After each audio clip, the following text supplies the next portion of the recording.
我穿成了古代虐文女主，並且得了一種只能說真話的病。惡毒庶姐，王爺，當初是小蓮哭着求我，我才答應讓她代替我嫁給你的。屁咧，分明是你嫌棄她是個殘疾，连夜跟人私奔跑了，我才被人綁上花轎的。反派男配，仙兒救了我，我願意為他做任何事情，他要你死，你就得死。有沒有可能，當初救你的人是我？你一直報錯了。腦癱男主，蓮兒，本王知錯了，你和太子殿下的事情不是真的，都是本王誤會了，是不是？孩子是他的。咱就是說，掌嘴的女主真快活。大家好，歡迎收看皮皮聽書。我是古代虐文女主，就是沒長嘴，被誤會，被打胎，被吊在城牆上3天，被掉下懸崖，經歷9981難，但我不說，全靠男主自己悟，最後強行 HE 的那種。我一穿過來，就因為庶姐跟人私奔，堂堂嫡女被逼替嫁給坐輪椅的晉王。晉王蕭長明就是本文的男主。輪椅肯定不是真的，但病是真有病。新婚夜，他掀起我的蓋頭來，看到我陌生的臉，臉色頓時沉了下來，用力将我摔在地上。你是誰？仙兒呢？我知道穿越是件危險的事情，崩人設很可能會狗帶。為了維持我柔弱無辜的小白花人設，我咬着嘴唇，眼中含淚，想說我不知道，但一開口卻是還仙兒。江韻仙早就跟窮書生私奔跑了，他知道你是個瘸子，一刻也不敢耽擱，連夜坐馬車走的。我是他嫡妹江幼蓮。我有些驚訝，立刻捂住了自己的嘴。臥槽，怎麼肥似？這是可以說的嗎？蕭長明的臉色變得超級難看，那眼神恨不得將我戳成個筛子。他彎腰，一把揪住我的衣領，將我從地上拽了起來。你說什麼？我大驚失色，心裡慌得一批，快哭了。慌忙擺手，我想說，王爺您誤會了，我不是這個意思。一開口卻是，說人話你聽不懂嗎？年紀輕輕就耳背，腿腳不利索，耳朵也有毛病呢。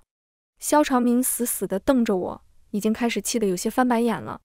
江幼蓮，你是想氣死本王嗎？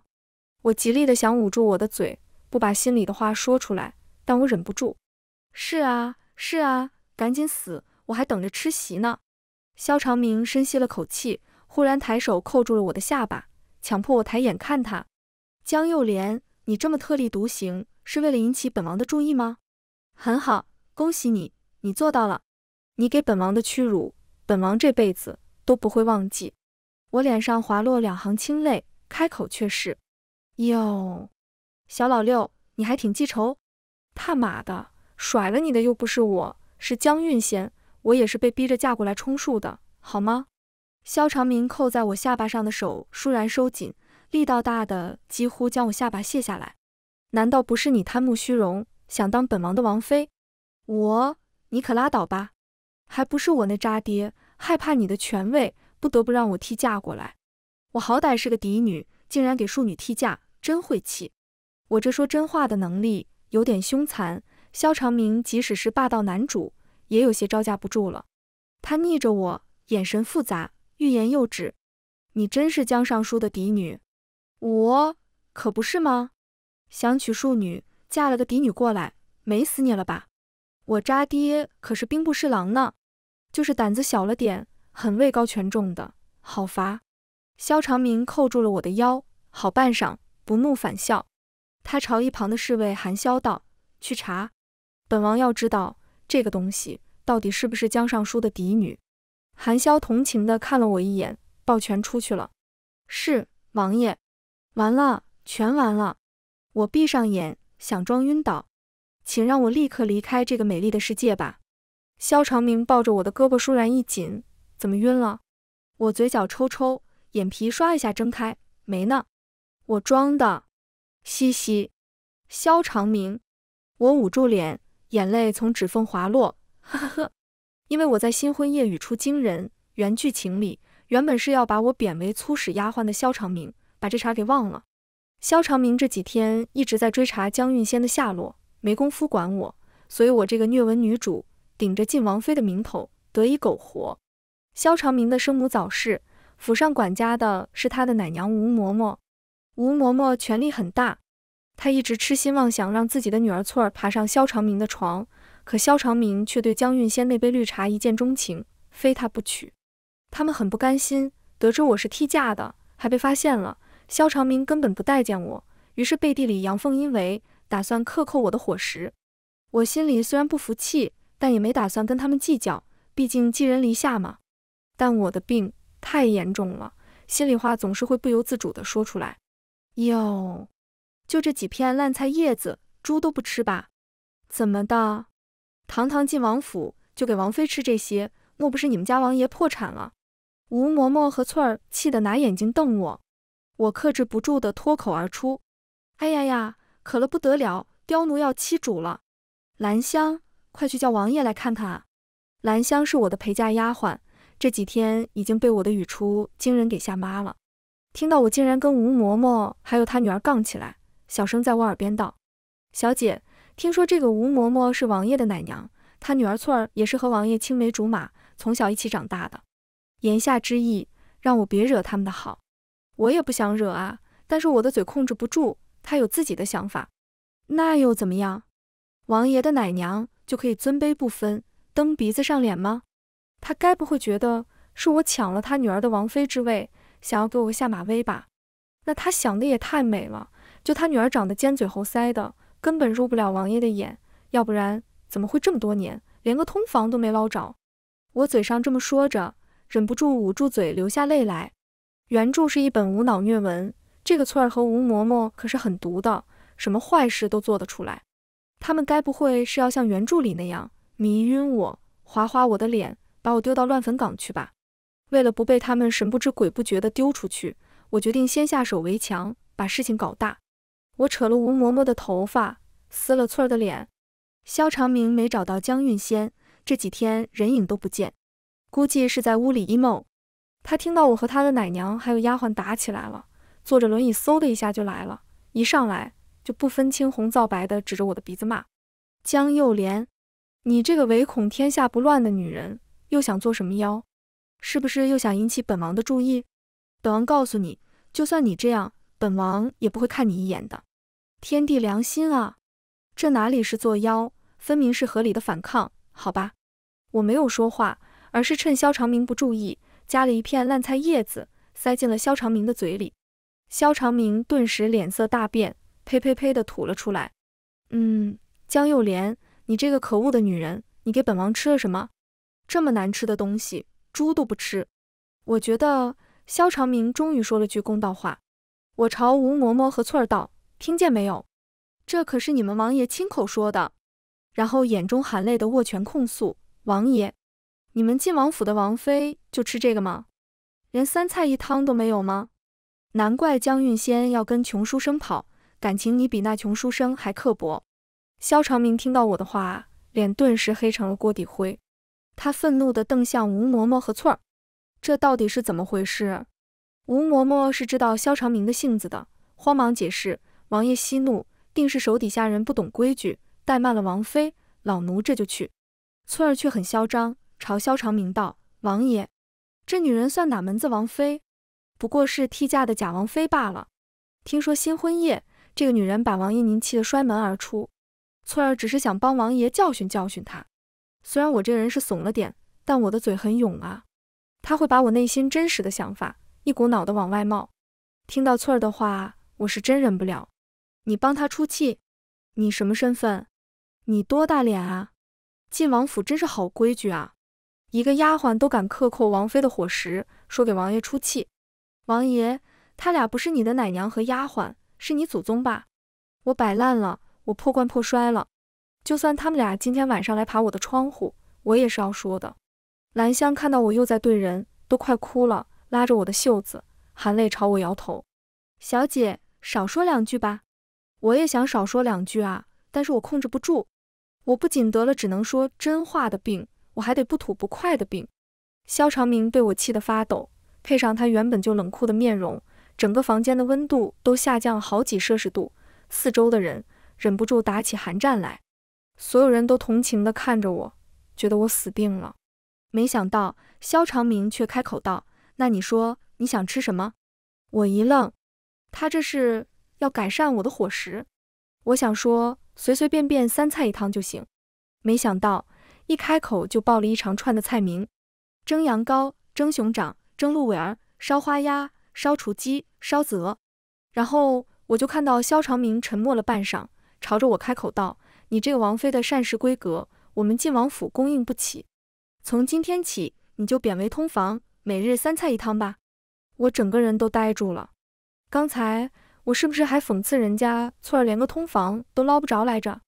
我覺得身為一個虐文女主，悲慘的根源就是喜歡男主。雖然我沒有像原劇情裡那樣變成粗使丫鬟，洗衣服、掃地、擦桌子、洗碗，活得柔弱又堅強，但他說的是通房啊，通房是要跟他睡覺的，我不可能跟他睡覺。我立馬拒絕，王爺，要不您還是把我休了吧，我回自己家吃去。蕭長明毫不留情地拒絕了我。你做夢，江家弄丟了本王的王妃，送你過來就該知道被本王發現的後果。你好好在晉王府待着，除非江尚書什麼時候把你姐姐找回來，交到本王手上，否則你這輩子都別想離開。哦，他好扭曲，好陰暗，好瘋批，我不喜歡。我想說，王爺饒了我，我錯了。開口卻是，你該不會是看上了我的特立獨行，對我產生了興趣？嘴上說着是因為江運仙才扣留我，其實就是想把我留在身邊。王爺可真是口是心非呢。我的話說出口，四周陷入了死一般的寂靜，幾乎是落針可聞。就連視我為仇敵的翠兒，也忽然用同情的眼神看向我。我內心暴風哭泣，哈哈，我該不會是第一個因為嘴欠而死的虐文女主吧？就聽蕭長明一字一頓地道：江幼蓮，你說本王喜歡你是嗎？本王現在就證明給你看，本王對你到底有沒有興趣。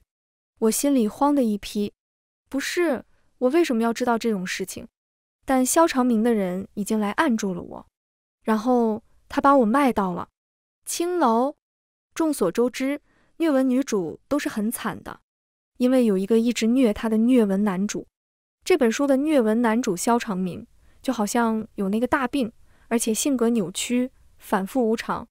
上一秒我不愛他，我留着他都是為了折磨他。下一秒，為什麼我明明愛的是他姐姐，但是看到他受傷，本王卻會有心疼的感覺？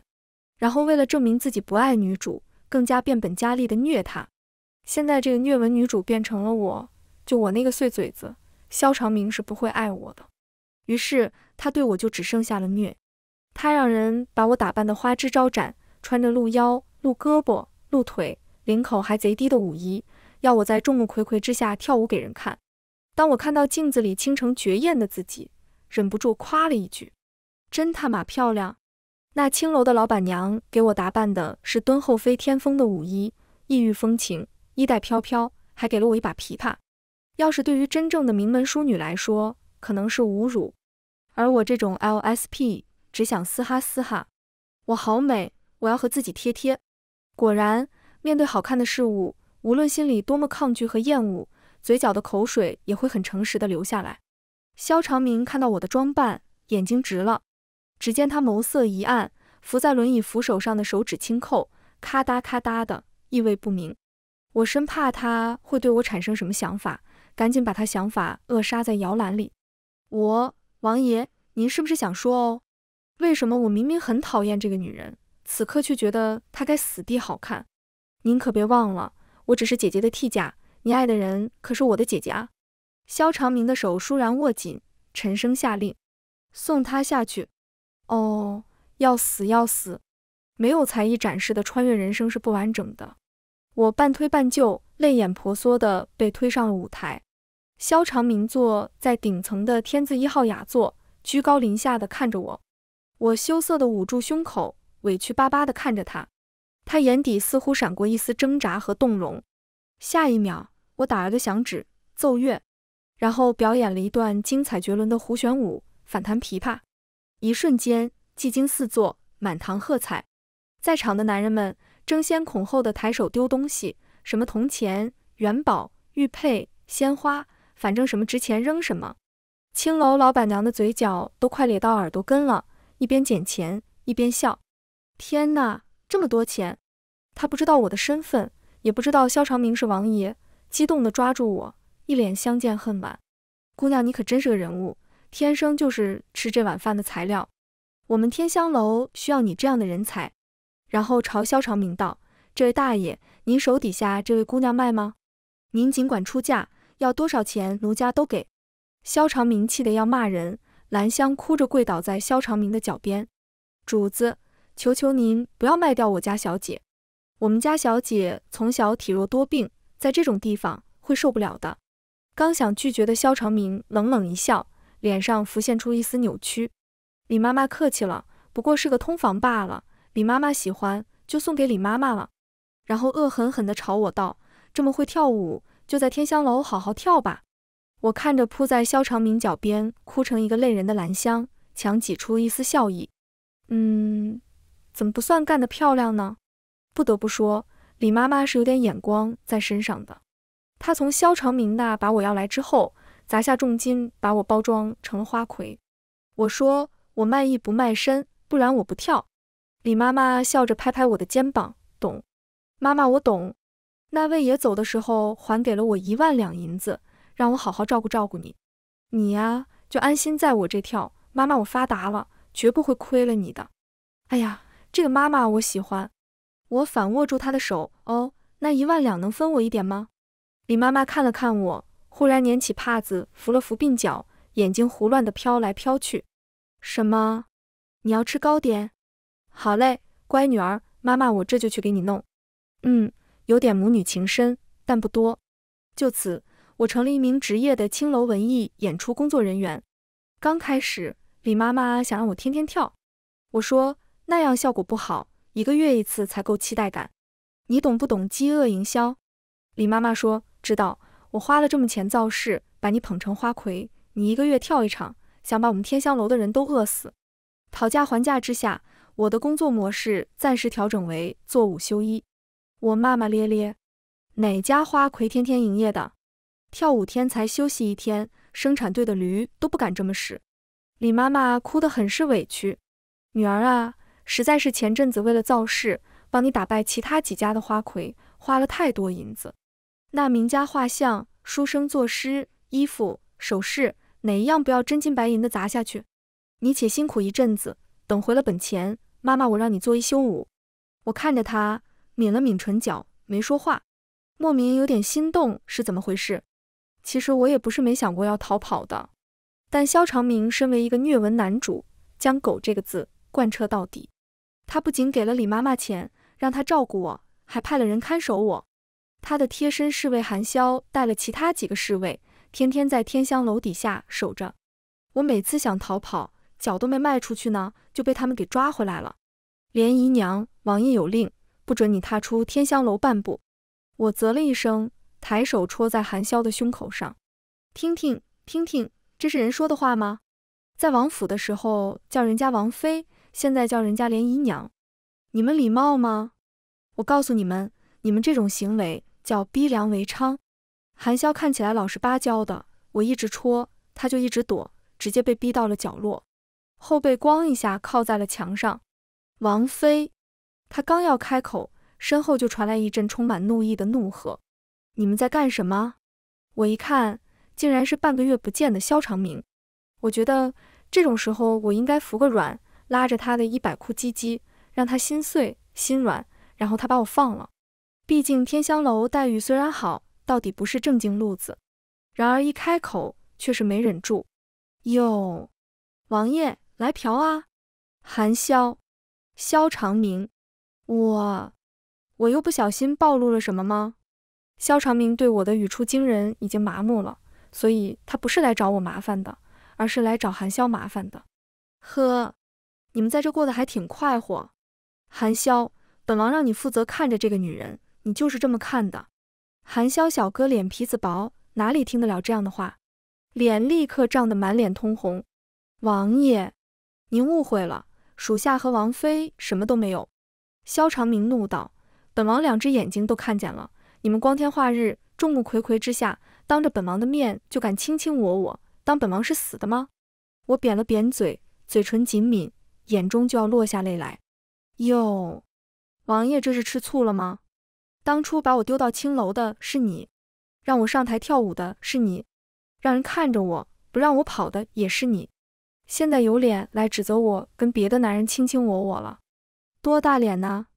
這會兒還是上午，樓裡的姑娘們還在睡覺，天香樓還沒對外營業，但我的話卻瞬間引起了許多人的注意。樓上的窗戶唰地一下全都打開了，從裡頭冒出一顆顆八卦吃瓜的腦袋來。我控制不住自己的吐槽情緒，朝樓上的人嚷嚷起來。沒錯，這個坐輪椅的瘸子就是晉王，我就是他上個月剛娶的王妃。他其實是想娶我姐姐的，但是我姐姐跟人私奔了，我爹娘就把我塞過來了。他把我丟到青樓，是因為他有大病，喜歡看自己老婆跟別的男人。我的話還沒說完，就被蕭長明一把拽了過去，然後用力地捂住了嘴。你把嘴給本王閉上。這會兒李媽媽和天香樓的護院們已經來了，看到眼前的一幕，他們都吃了一驚。還是李媽媽見過世面，笑意盈盈地湊上來。這位爺，您又來了，是來看我們蓮兒姑娘的。我掙扎着開口，她不是，她是來砸場子的。李媽媽很是有氣勢，冷冷地道：砸場子的，那就別怪奴家不客氣了。李媽媽話音一落，10幾個膀大腰圓拿着棍子的護院就圍了過來。蕭長明身邊的侍衛呵斥道：大膽，這是晉王殿下，你們敢放肆？我立刻用委屈的眼神望向李媽媽，我可是她的搖錢樹啊，她不能不管我的。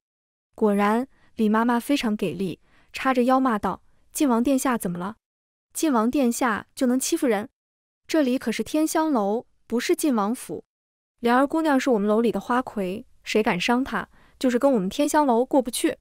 蕭長明沒想到李媽媽竟然翻臉不認人，臉色很是難看。這是本王的通房，本王可以把她放在這，自然可以把她帶走。李媽媽冷冷一笑，抓住我的手，將我從蕭長明手裡搶了過去。不好意思，這人您帶不走，當初可是您親自把人送來的，到了這就是我天香樓的人了。我十分感動，李媽媽，你可真是我的好媽媽。比起給晉王當通房，我寧願全年無休啊！你……蕭長明看着我們，氣得渾身發抖，想找李媽媽理論。有人在他耳邊低語道：王爺，這天香樓是太子殿下的產業。他說得很輕，我卻聽得一清二楚。太子殿下，那不就是書裡的反派男配，和男主鬥得你死我活，最後棋差一招，飲恨西北的那個？古言霸道男主嘛，總歸是有點光環在身上的。蕭長明是當今皇帝的幼子，蕭長衡是當今的太子。蕭長衡的母親是正宮皇後，現在蕭長明的母親是宣貴妃，早逝了。蕭長衡好手好腳，有才幹，有謀略。蕭長明坐輪椅，還有那個大病。但蕭長明是男主，蕭長衡是男配，因為蕭長明他媽是皇帝的白月光，並且皇帝還覺得是皇後害死了他的白月光，所以他天天冷落打壓太子和皇後，背地裡暗戳戳地扶持男主。太子發現自己無論這麼努力都得不到父皇的肯定，每次進宮都看到以淚洗面的母後，於是他黑化了，做了一系列針對男主的事情，具體表現為刁難他、陷害他、刺殺他、綁架他老婆。啊，對，就是我。現在竟然告訴我，那個原劇情裡綁架我和江運仙，問蕭長明先救哪一個的太子蕭長衡是我老板。嘤，我哭了，這次是真的。蕭長明一聽天香樓是太子的產業，馬上炸了。太子殿下的產業又怎麼樣？這女人是本王的人。李媽媽搖了搖小扇子，是您的人，可是您送給奴家了。您忘了，您還給了奴家1萬兩銀子，讓奴家好好照料她呢。蕭長明的臉色變得比鍋底還黑，他握緊了拳頭，死死地瞪着李媽媽。她是本王的王妃，你今天教也得教人，不教也得教人。李媽媽愣了一聲，王妃？我怎麼聽說王爺您的王妃是兵部侍郎江大人的庶女，名叫江運仙啊？我滿臉淚痕，瘋狂搖頭。我不叫江運仙，我叫江幼蓮，也不是他的王妃。我是通房嗎？嘻嘻。我決定了，我要堅決、堅定地和蕭長明劃清界限。我才不想被人綁架、被下毒，然後和江韻仙那個綠茶綁在一起，讓蕭長明選一個。這虐文女主誰愛當誰當。蕭長明跟我分明沒有走感情線，甚至連曖昧戲都沒有過。但因為我老跟他抬槓，還是引起了他的注意。他死死地瞪着我，你是本王的女人，本王一定要將你帶走。我忍不住對他，分明是你自己送我來的，好嗎？蕭長明竟然吼我，那不重要。一聲令下，搶人。然後他身後的侍衛就衝了過來。李媽媽一看，這還得了？他派出了自己的護院，兩邊就這樣打了起來。韓蕭見狀，想趁亂來抓我，幸好我機智，搶先一步往外跑。他們打起來了，我趁亂跑路不過分吧？但我被困在天香樓半個月，活動範圍僅限我自己的房間和主樓，不知道這天香樓竟然這麼大，一不小心就跑錯了方向。我沒跑到大門口，而是跑到了後院，闖進了一間別院。一進去就看到眼前霧蒙蒙的，竟然是一個男人在洗澡的背影。男人烏髮如瀑，似在閉目養神。我因為跑得快，剎不住車，一腦袋扎進水裡，砸在了他的後背上，和他的後背來了個親密接觸，來了個臉紗。鼻子頓時一陣發酸，兩行鼻血順着我的鼻尖滑落下來。我暈暈乎乎地看着眼前的後背，快速地品評了一下，肩寬腰窄，肌肉匀稱，倒三角，嘶哈嘶哈，然後滑進了水裡，猛喝了2口洗澡水。就在我以為我要成為第一個因為臉撞人背上而被淹死的虐文女主的時候，一只結實有力的大手猛地將我從水裡撈了起來。下一秒，我的眼睛便撞上了一雙寒潭般的眸子。你是什麼人？那是一雙極致黑白分明的眼睛，五官精緻立體，宛如雕刻，劍眉星目，烏髮朱唇。如果說蕭長明的長相因為男主光環勉強能算是邪魅狂狷的話，眼前這個男子就是單純的帥。帥！我從未見過如此好看的男人，以至於我都看呆了，不爭氣的口水從嘴角滑落。媽媽，我戀愛了。男人看我一臉痴傻的樣子，皺了皺眉，望向瞟了瞟我的打扮。你是樓裡的姑娘？我趕緊擦了把口水。是啊，我是花魁，你也是這樓裡的。你別誤會，我只是看你生得好看，並不是想瞟你。我的話讓眼前的清冷美男的眼底染上一層笑意。他低頭看了看我，橋上咕了，咕。我盯着眼前帥哥，硬生生從他的眉眼間和蕭長明找出了3分相似。難不成這人就是那個反派太子蕭長恆？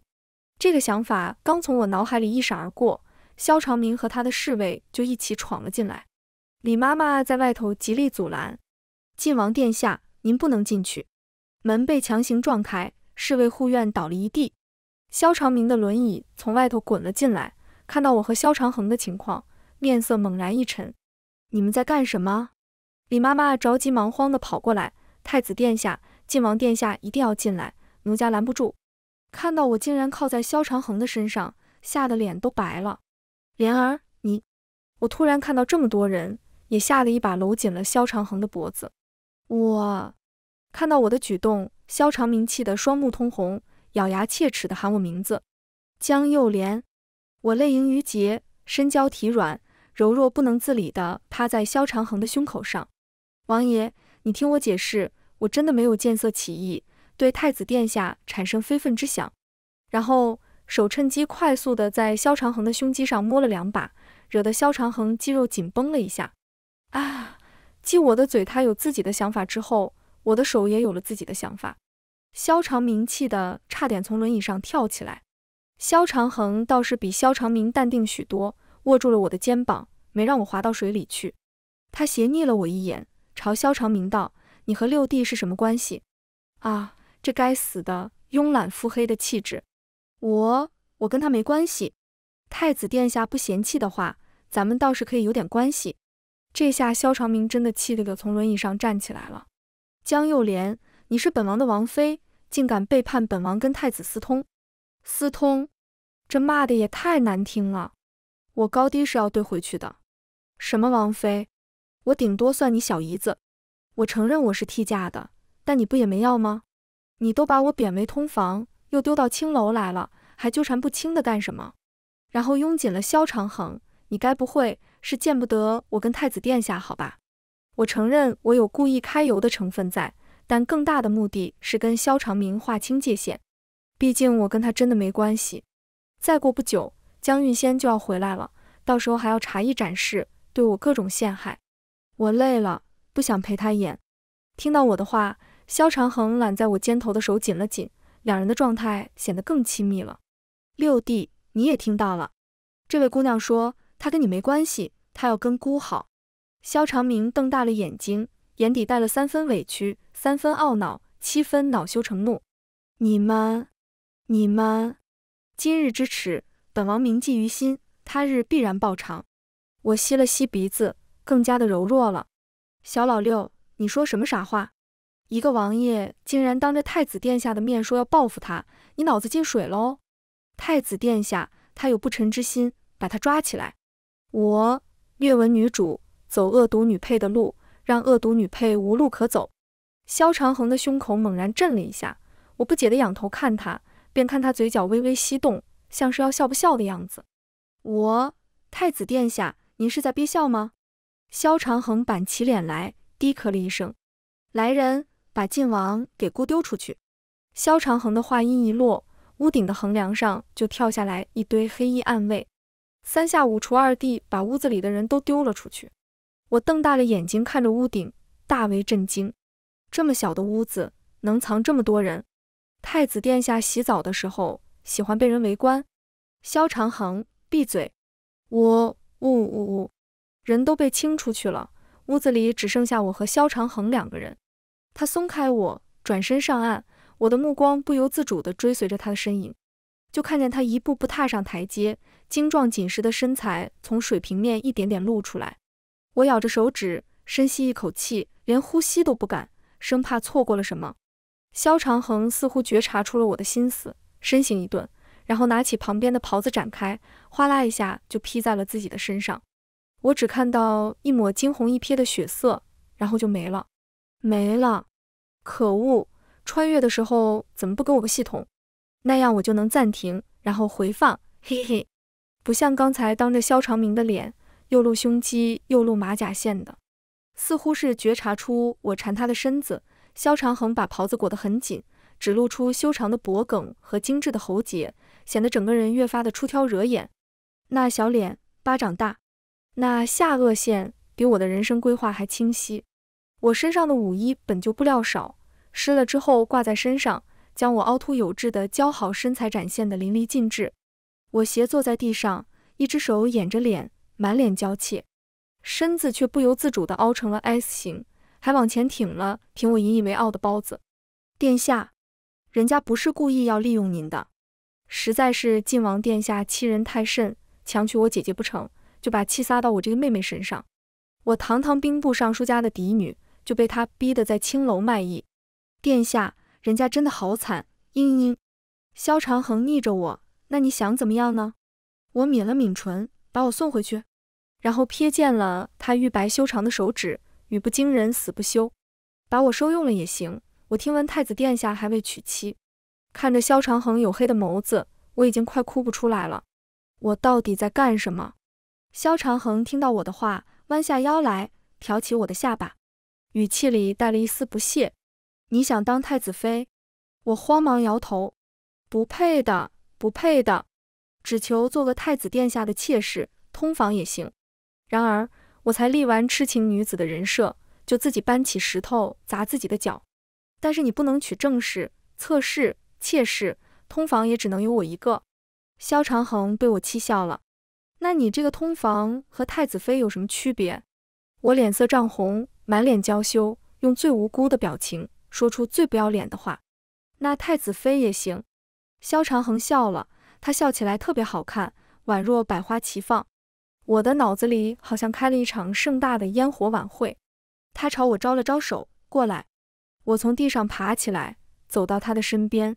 他逆着我，身上往後一倒。姑怎麼知道？這不是你和晉王演的一出好戲，你其實是晉王派來的細作吧？然後呢？他將身上袍子一掀，證明給姑看。我一愣，整個人呆在那，半晌說不出話來。竟然有這等好事！我一見鍾情的美男要跟我嘶哈嘶哈，我該怎麼辦？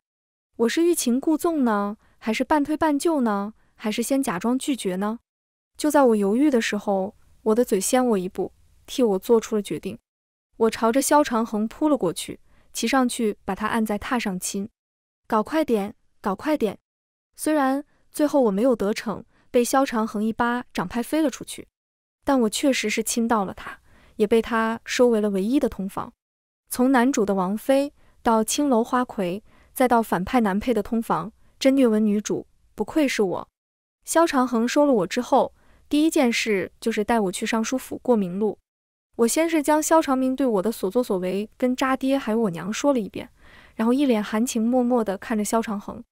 晉王殿下喪心病狂，人面獸心，幸得太子殿下解救，女兒才脫離苦海。太子殿下的大恩大德，女兒無以為報，只有以身相許，請父親和母親成全。蕭長恆也在一旁道：江尚書姑欲納江小姐為側妃，這是聘禮。我聞言心中一喜，揪住蕭長恆的袖子，小聲道：不是通房嗎？蕭長恆沉聲附在我耳邊，音色溫潤蠱惑：不想要，姑可以收回去。我趕緊扒拉着他的手，想要，多謝夫君。老公麼麼噠，親愛的，你最好了。渣爹和我娘，我被蕭長恆納為側妃的事情，我爹娘沒猶豫多久就答應了。畢竟我這個不值錢的女兒都快掛人家身上去了，而且在他們看來，我曾經流落風塵，太子還肯要我，已經是祖墳冒青煙了，還挑什麼？不過渣爹還是有些猶豫。可是晉王殿下呢？蕭長恆冷哼一聲，有了姑這個女婿，江尚書還嫌不夠？難不成想兩頭討好？我趕緊朝渣爹道：爹也快答應，太子殿下可是未來的儲君，晉王再受寵，那也是庶出，還不良於行，爹得切莫自誤啊。原劇情裡，蕭長明扳倒太子，奪得帝位，渣爹這個兵部尚書和他身後的朋黨出了不少力。我嫁給蕭長恆，等於直接斷了他一臂。畢竟老丈人總歸是要幫自家女婿的，不是？我話說的這麼直白，嚇得渣爹臉色煞白。他戰戰兢兢地去看蕭長恆：太子殿下，小女心思單純，口無遮攔。蕭長恆卻道：姑覺得蓮兒說的對。渣爹先前之所以把我塞去替嫁，是畏懼蕭長明的權勢。如今有了更位高權重的蕭長恆，自然是敢和蕭長明對着幹的。他立馬答應了我們的婚事，捎帶手的還上了一封奏書，參了蕭長明一本。把堂堂尚書府的嫡女賣入青樓，簡直是罪大惡極、目無王法的行為。即便他是皇帝的白月光生的，是他最心疼的小兒子，皇帝也不能當作沒看到。老六，你真是讓朕太失望了。罰你禁足半年，在府裡好好靜思己過，然後重重賞賜了江家，把我和蕭長恆的婚事大辦。太子娶側妃，雖然不如娶正妃隆重，但來喝喜酒的官員還是不少。蕭長恆又沒別的女人，太子府裡的下人們對我更是尊敬。我蒙着蓋頭在洞房裡，滿心糾結。等會兒洞房的時候，我們是這樣呢，還是那樣呢？啊，還是都要吧。我們是生個兒子呢，還是生個女兒呢？還是都要吧。因為上次的蘭香不大靠譜，所以這次我換了一個陪嫁丫鬟。紅豆聽到我的話，忍不住提醒我：小姐，您能不能矜持一點？太子殿下性子冷，您太主動的話，會不會惹他不快啊？我勾唇一笑，露出一個歪嘴龍王的表情。男人不是不喜歡太主動的女人，而是喜歡只對自己主動的女人。主動一點，才會有機會，還會有孩子。我正擱那跟紅豆宣傳歪理邪說，突然感覺四周圍安靜了下來。怎麼啦？怎麼都不說話？我皺着眉，掀起了蓋頭，就看到我的婚房裡赫然站了10個黑衣蒙面人。啊，你們誰啊？我話音剛落，10個黑衣人就把我的丫鬟、奶娘全都挾持了，刀架在脖子上，凶巴巴的威脅：不想死的別出聲。這就是虐文女主的待遇。闖我婚房的就是蕭長明這個老六。他的腿是娘胎裡帶了毒，所以才站不起來。但其實他早已經秘密地治好了。知道我和蕭長恆今日成婚，直接帶人殺到了婚房裡來。他揭下面罩，滿眼沉痛地望着我。蓮兒，你看看本王。我不看不看。本側妃和太子大婚之日，晉王殿下怎麼來了？真晦氣。蕭長明的表情瞬間變得扭曲了起來。你是本王的王妃，怎麼能嫁給太子為側妃？我從被子底下摸了一把花生，瓜子吃起來，請你搞清楚，好伐？你的王妃是江韻仙，婚書上3媒6證都是她的名字。我是江幼蓮，跟你沒關係。他死死地瞪着我，但跟本王拜堂成親的人是你。我不是被你貶為通房，還邁入青樓了嗎？差不多得了，我沒告你個販賣人口就不錯了。蕭長明有些委屈，本王沒賣你，本王還倒給李媽媽錢了。我忍不住對着他做了個口型，無聲地說出了2個字：燒餅。是的，蕭長明這個腦子有大病的男主，把我虐了半天，真香了。在我嫁給別的男人之後，跑到我的婚房裡想搶親。身為女主角的我，不僅一點沒感動，還和他罵了起來。婚房裡，我坐着，他站着。我一邊嗑着瓜子，一邊把我這輩子和上輩子知道的髒話全說了出來。剛開始的時候，蕭長明還在傲人設。蓮兒，你不要這樣，本王知道你這些都是氣話。但隨着我的髒話升級，蕭長明也有些頂不住了。蕭長明幾乎吐血，而他身邊的黑衣人都落下淚來。別罵了，別罵了，罵得太難聽了。我長這麼大，挨的罵加起來還沒今天多。然後原本來搶親的男主被我罵自閉了，被蕭長恆的人發現，全都抓了起來。身為虐文女主的我，靠罵男主反虐了。被拖走的时候，蕭長恆喃喃自語：蓮兒，你難道就連一點點都沒喜歡過本王嗎？我抬手撫上了自己的肚子，我懷孕了，孩子是他的。那一刻，我似乎聽見了心碎的聲音。虐文男主還玻璃心，真晦氣。搗亂的人都被清了出去，房間裡只剩下了我和蕭長恆2個人。他一抬手給我摁在了床上，略有些涼的手從衣擺處探進去，撫上我的小肚子。有了，姑怎麼不記得？然後捏了捏我肚子上長出來的肉肉。我大抵是懷了冰糖肘子、紅燒獅子頭、烤乳鴿、叫花雞、糖醋排骨的孩子。蕭長恆笑了笑，抬手把我撈在懷裡，捏了捏我的臉蛋。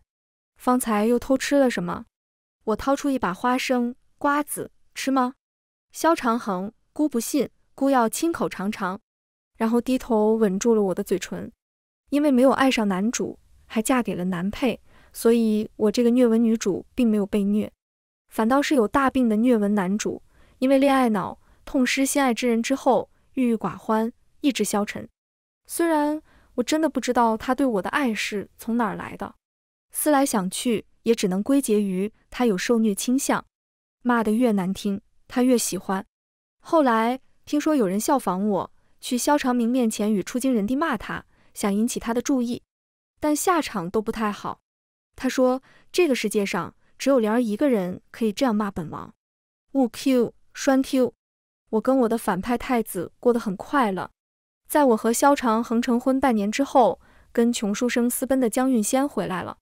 他灰頭土臉，形容消瘦，穿着一身白，一副風吹就倒的柔弱模樣，摔倒在晉王府的門口。剛好那日我的馬車從晉王府門前路過，蕭長明也打算出門，於是我們仨就這麼撞上了。劇情軍頓時滾滾而來。江韻仙看了看穿金戴銀、容光煥發的我，眼底閃過一絲嫉妒，音色婉轉地叫了聲王爺。到底是蕭長明的白月光變成這樣，蕭長明是心疼的。他立刻扶了他一把，仙兒，你怎麼了？怎麼會變成這樣？江韻仙開始碰瓷。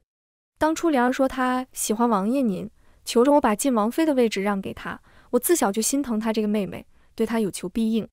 沒想到她竟然派人將我拐賣，害我流落在外。然後她撲倒在我馬車前，妹妹，以前的事情我都可以不計較，我不奢求你把王妃的位置還給我，我只求你讓我做個妾室，通房，只要能留在晉王殿下身邊。我趕緊把腳縮回來。哎呀，髒死了！快別來沾邊！江韻仙很是委屈，妹妹，你怎麼能這麼說？你如今的位置和身份，本來都應該是屬於我的。紅豆如今是東宮裡的長侍女官了，那氣勢今非昔比。她上去就給了江韻仙一巴掌。大膽！我家主子是太子側妃，才不是什麼晉王妃。江姑娘，請你自重，要不然傳到我們家太子殿下的耳朵裡，可沒你好果子吃。原主從前柔弱可欺，連帶她的丫鬟也經常被江韻仙欺負。眼看原主的丫鬟竟然敢打她，江韻仙恨得咬牙切齒。紅豆，你怎麼敢？我是大小姐，你不認識了嗎？紅豆高傲地抬起下巴，冷哼一聲。老爺和夫人已經說了，沒有你這種跟人私奔的女兒，已經把你逐出家門了。如今尚書府只有我家主子一位嫡出的小姐。蕭長明見江韻仙挨打，十分心疼，要來找我們理論。你們要幹什麼？仙兒再怎麼說也是你親姐姐。我懶得跟她廢話，開始瘋狂劇透。你以為她為什麼回來？她跟着私奔的那個書生並非良人。